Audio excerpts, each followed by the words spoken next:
Bonjour à tous, Zodio fait son œil et vous présente son menu ultra gourmand. Pour l'entrée, je reçois Pierre du magasin d'Avignon qui va nous présenter son entrée à base de foie gras. Salut Pierre. Salut Geoffroy. Tu peux nous en dire plus? Alors on va faire un petit foie gras en cocotte avec des rissoles de foie gras et son pain pour accompagner tout ça. Et bah ça a l'air super gourmand tout ça. Je pense. C'est parti.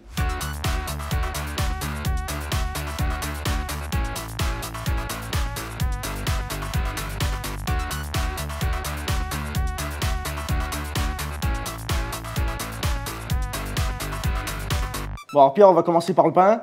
Alors on va faire le pain, je vais vous apprendre le secret du vrai bon pain. Le secret du bon pain, déjà on va te faire la pâte et je vous expliquerai après. Tu vas la faire à la main la pâte? À la main bien sûr, on fait tout à l'ancienne, hein, tranquille. Donc on met la farine, on met le sel dans la farine. D'accord. Et là on commence déjà à mélanger parce qu'on va mettre la levure directement dans la farine. Et il faut absolument pas que la levure se rentre en contact avec le sel. Tout à fait, sinon ça cuit la levure et du coup la levure ne fonctionnera pas. Donc on prend un cube de levure. Donc là on utilise de la levure fraîche. Fraîche parce de que boulanger. Après on peut utiliser de la levure en poudre. Également. Par contre il faut faire attention sur la levure en poudre. Souvent il faut mettre la moitié du par il faut rapport. la diluer dans de l'eau un peu tiède et compagnie. Tandis qu'avec la levure fraîche, comme on dit, en cube, directement dans la farine. Là tu la mets directement. Directement. Pas besoin de la diluer. Pas la peine de la diluer. On mélange un petit peu et ensuite on incorpore l'eau également. Et là on mélange tout simplement. Donc le secret c'est de les laisser 48 heures au frais, bien filmé pour pas qu'il croûte. Et au bout de 48 heures, vous le défaites délicatement sur la table, vous le coupez comme vous le désirez et vous pouvez le cuire directement au four. Le four toujours à haute température, le maximum de puissance de votre four. Et là vous aurez des pains exceptionnel en goût. Bon Pierre, ton pain il est en train de lever. Tout à fait. Maintenant on va préparer ton fond. Alors pour le fond, petit secret, on va mettre des épices dans notre fond.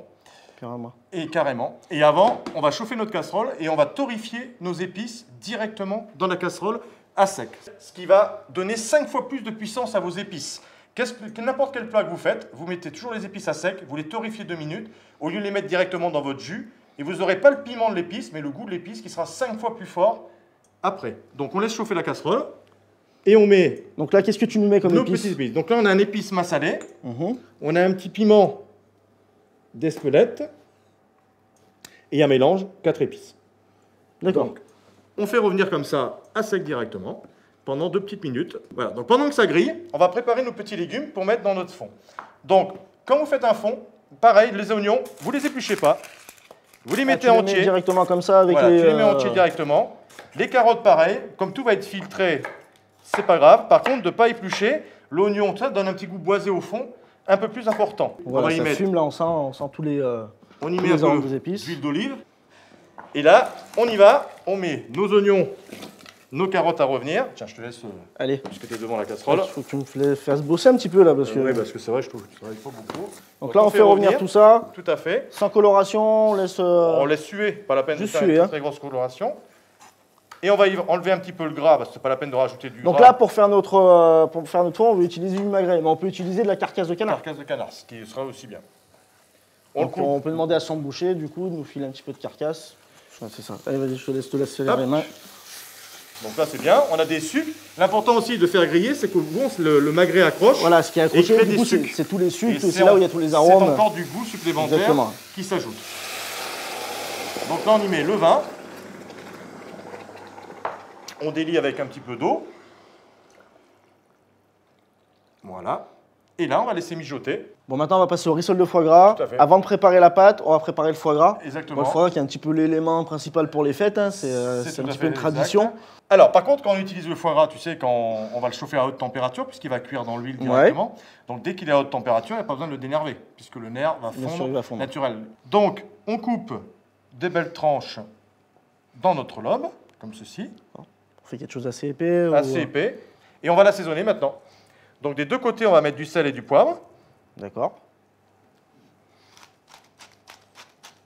On va y mettre toujours nos petits piments, enfin nos épices un petit peu. D'accord. Piment d'Espelette. Tu vois, je mets l'épice massalée qui est un mélange d'épices. Hein, et un petit peu de piment également. Espelette pour relever tout ça. Des deux côtés. Comme ça, on est tranquille. On a bien un assaisonnement régulier et juste. Alors la pâte à rissole, tu vas voir, c'est tout simple. De la farine déjà. Ouais, ça c'est sûr. Comme ça. Farine. Donc tu mets 250 de farine. Tu prends du vin blanc sec. D'accord. 125 grammes, la moitié du poids de farine. Le sel, bien évidemment. Tout ça dans notre petit C'est tout. Et c'est tout. Un autre. Pas besoin de levure, pas besoin d'œufs, pas besoin de... Rien du tout. Juste du vin blanc, de la farine et du sel. De la farine et du sel. On peut pas faire plus simple. On peut pas faire plus simple. C'est encore même plus simple que la pâte à ravioles classique. Carrément. Tu vois. Sauf que celle-là, elle est vraiment faite pour la friture. Pour la friture. Vraiment pour la friture.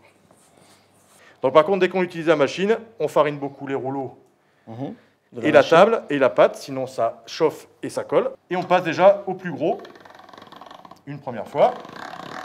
On y va vite. Et ensuite, on la replie, on la retravaille encore un peu.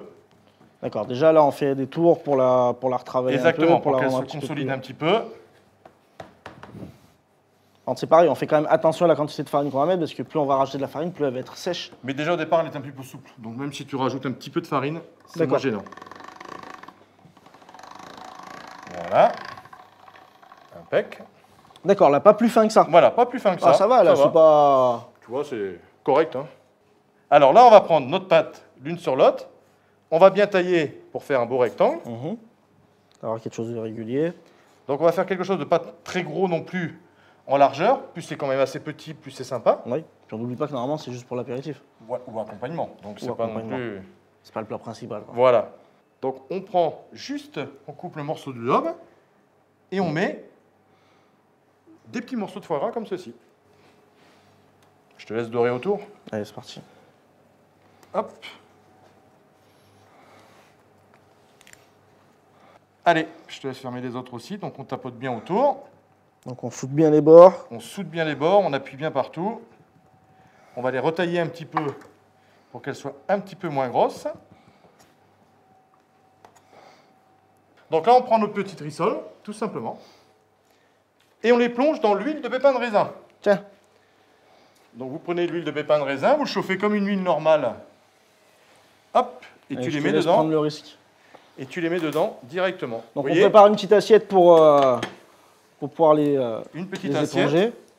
Pour les manger. Donc là c'est juste, c'est pas longtemps, c'est vraiment juste qu'elle colore. Juste frit, colore. Juste frit, ouais. Que tu les mets juste à la dernière minute. Ouais, il faut les frire et les manger. Les frire et les manger, c'est comme ça que c'est quand même le must, quoi. Bon là, notre pain, on l'a laissé reposer suffisamment longtemps. Donc on prend notre pâte à pain et là, tu vois, on la fait tomber délicatement. D'accord. Elle est encore bien gonflée, on n'a plus besoin de la laisser repousser. Voilà, on va faire comme des petites baguettes. Tu vois, on peut faire des petites baguettes comme ceci, tout simple. Et on peut aussi faire, comme on appelle, un tortillon. Et ensuite, on peut la tortiller comme ceci. Ce qui donne un style, tu vois, un peu plus rustique. D'accord. Mais sympa. Donc maintenant, on le cuit à four maximum. Donc si tu as un four à 250, tu mets chaleur tournante de préférence. Mais si c'est statique, ça marche aussi. Là, on va les cuire 15-20 minutes. Ouais, pas longtemps, parce que c'est pas quand longtemps, même pas très... voilà. On enfourne. Allez, c'est parti. Hop. Bon, on va démarrer notre foie gras en cocotte. Voilà, on va finir tout ça. Qu'est-ce qu'on va mettre dans cette cocotte? Alors, on va mettre de l'échalote, du raisin et de la poire. D'accord. D'abord, on va éplucher. D'accord. Hein. Allez, tu t'occupes... bon, on occupe pareil. Allez, hop. Ensuite, on va éplucher les échalotes. Donc là, on fait quoi? On va quand même les couper, les épicer. Alors, on va les couper en quartiers, les poires. Les raisins, on va les laisser entiers. Et l'échalote, on va la ciseler. On prend l'échalote en deux. Et on coupe au 4/5e dans la longueur. Pareil pour l'oignon. Hein. Quand tu fais l'oignon, c'est pareil. Hop. On coupe au milieu. On la retourne. Et ensuite, on coupe en petits cubes, comme ceci. Waouh, Pierre. C'est ça, impressionnant. On a quelque chose C'est de vraiment régulier. impressionnant. Et maintenant, on va prendre le foie gras. Donc, le lobe entier. On le laisse bien au frais. On ne le sort pas avant. Il faut qu'il soit bien voilà, froid. Qu'il soit sinon, encore bien pour pas qu'il froid. rende trop de graisse. Et on va bien l'assaisonner. Donc, sel, poivre. De toute façon, lorsqu'on le coupera, une fois la présentation chaude, on ressaisonnera l'intérieur également. D'accord. Et on remet un petit peu aussi nos épices. On rajoute du poivre aussi quand même. Oui, bien sûr, toujours. On a chauffé notre cocotte avant. Elle est chaude. Donc là, elle est bien chaude. Et on va juste faire revenir notre foie gras dedans. On va le tourner un petit peu. Hein, tu vois, on a juste un peu de gras, juste assez. Donc là, on a juste marqué, comme on dit, comme ceci. On le débarrasse délicatement sur un petit papier absorbant. Et là, on va pouvoir mettre nos échalotes. Nos échalotes à revenir dans le gras du magret. Du foie gras, pardon. On y met le raisin directement dedans. Comme ça, là. Comme ça. Entier. On coupe pas. On coupe pas. On l'avait rincé bien et tout avant, hein, bien évidemment. Elle fait pleurer l'échalote. C'est trop sensible. Hein, ouais, mais c'est ça. On prend nos poires également. On les coupe en deux.